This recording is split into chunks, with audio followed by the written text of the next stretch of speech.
I'm Lila, a 35-year-old office manager from a small town in Ohio, where the cornfields stretch wide and neighbors know your name. My life used to feel like a warm, steady rhythm: work, home, love, until it all unraveled.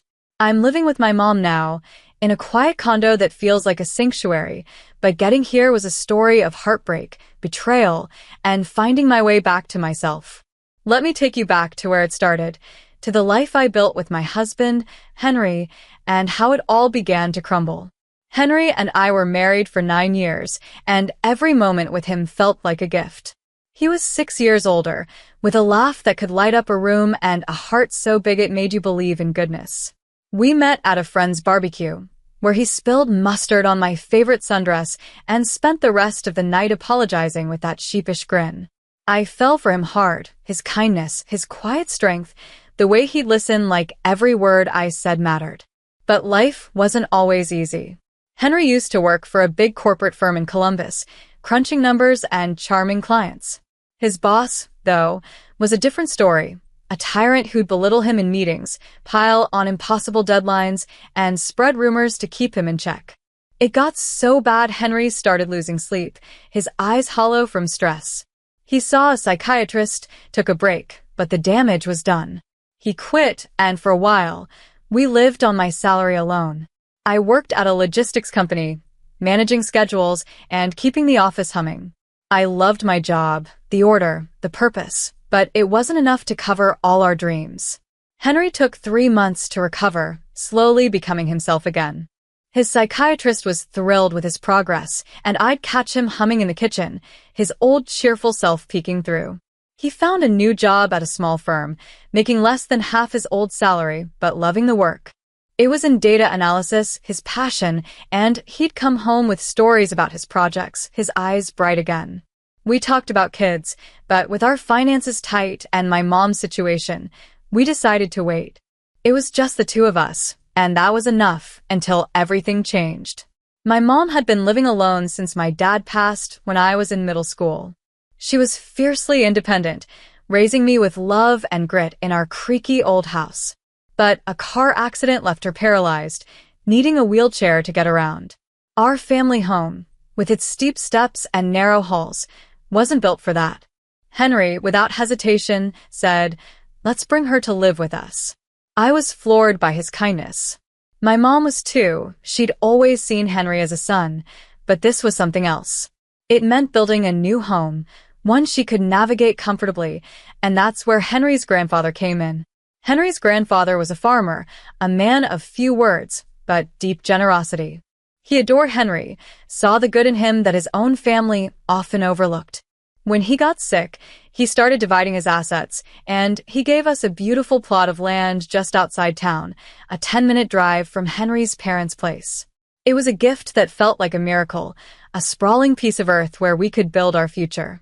But with Henry's new job and our tight budget, getting a mortgage was a battle. Banks hesitated because Henry hadn't been employed long enough, but we didn't give up. After months of rejections, we found a lender willing to take a chance on us. We designed a single-story home, perfect for my mom: wide doorways, no steps, a sunny yard where she could read and sip coffee. The house had wooden beams, cypress floors, and a kitchen built just for my height. Every nail felt like a promise of a better life. We'd visit the construction site daily, watching our dream take shape. Henry would hold my hand, grinning, saying, "This is ours, Lila. For you, me, and your mom." But not everyone was happy for us. Henry's family, his mom and his sister, Megan, lived close by, and their resentment simmered. Megan, a part-time real estate agent with a sharp tongue, laughed when we told them my mom was moving in. "What? You're dragging her into your fancy new house?" she'd said, her words dripping with scorn. Henry's mom was worse, muttering that marrying someone like me, someone from a modest background, would only bring trouble. Henry brushed it off, saying his family showed him how not to be. He believed his grandfather gave us the land to build something good, something lasting. I clung to that hope, but deep down I knew trouble was brewing. The day we moved into our new home was supposed to be a celebration. The air smelled of fresh paint and cedar, and my mom's face lit up as she wheeled into her spacious room, sunlight pouring through the windows. Henry and I had spent weeks making everything perfect: slippers by the door, a ramp to the yard, a kitchenette in my mom's space so she could feel independent. We invited Henry's mom and Megan's family over, thinking it'd be a chance to share our joy. I should have known better. Megan and her husband rolled in late, no apology, tracking mud across my clean floors.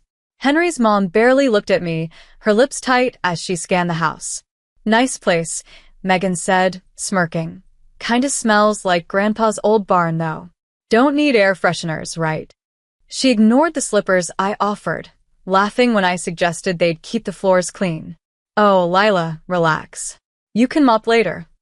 Her husband followed her lead, stomping around like they own the place. I bit my tongue, trying to keep the peace, but my stomach churned. Then Henry's mom zeroed in on my mom's room. It was like a duplex, bright, open, with its own sink and counter for her tea kettle. "I'd take this room," she said, her voice sharp. "Why's she getting the best spot?" My mom, who'd been quietly sipping lemonade, froze. Before I could respond, Henry's mom turned to her and said, "Bet you're glad you had that accident, huh? Got you out of that dump you lived in and into this palace. Talk about luck." The words hit like a slap. My mom's face crumpled, her hands trembling in her lap. I felt rage bubbling up, hot and sharp, but Henry beat me to it. "What the hell did you just say?" he snapped, stepping between his mom and mine. His voice was low, steady, but his eyes blazed. "You don't get to talk like that. Not in our home. Not ever.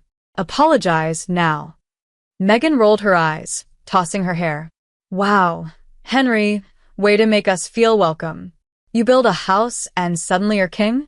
This is Grandpa's land, you know. It's practically ours too." Her husband nodded, smirking, like it was all a joke. Henry's mom piled on, pointing at me. "You're the problem, Lila. Always have been. My son's stuck taking care of your crippled mom because of you. You're a curse." I was shaking, tears burning my eyes, but Henry didn't back down. "Enough," he said, his voice like steel. "You insulted my wife and her mom in her home. You think her accident was lucky? You call Lila a curse? You're the ones who should be ashamed. Get out." The room went silent. Megan and her mom glared, their faces twisted with anger, but my mom spoke up, her voice soft but steady. "It's okay, Henry. I am here because of the accident, and this house is beautiful. Thank you for your kindness." Her words broke my heart. She was trying to smooth things over, taking the blame to keep the peace. Henry shook his head, his jaw tight. "No, Mom. You don't owe them anything. I'm sorry you had to hear that." Megan and her mom stormed out, throwing me dirty looks as they left. My mom teared up, apologizing for ruining the day, but Henry knelt beside her, squeezing her hand. "Your family," he said. "This is your home too." That night, I lay awake, Henry's arm around me, feeling both grateful for him and sick with dread.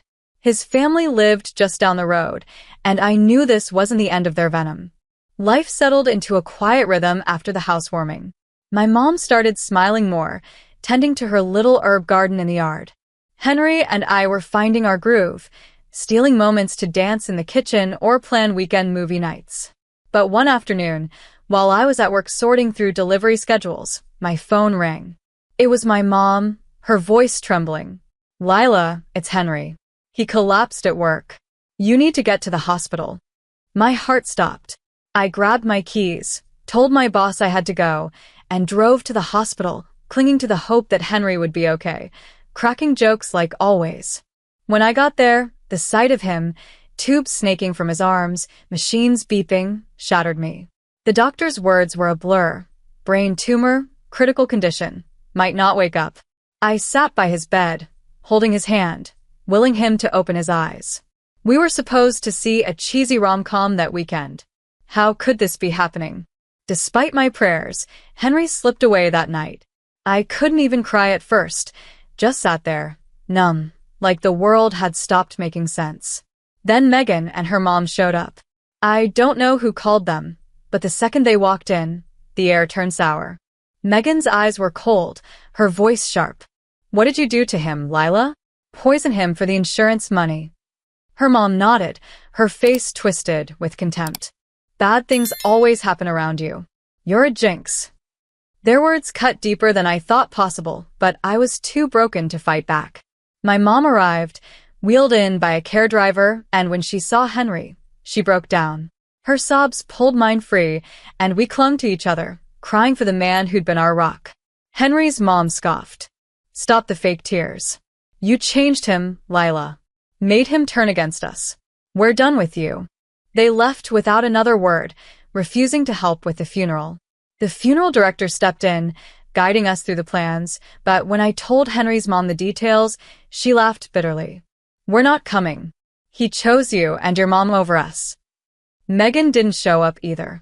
At the funeral, Henry's co-workers and friends filled the room, sharing stories of his kindness, his humor. Their tears showed how much he was loved, and it broke my heart all over again. But his family's absence? It felt like a final betrayal, proof of who they really were.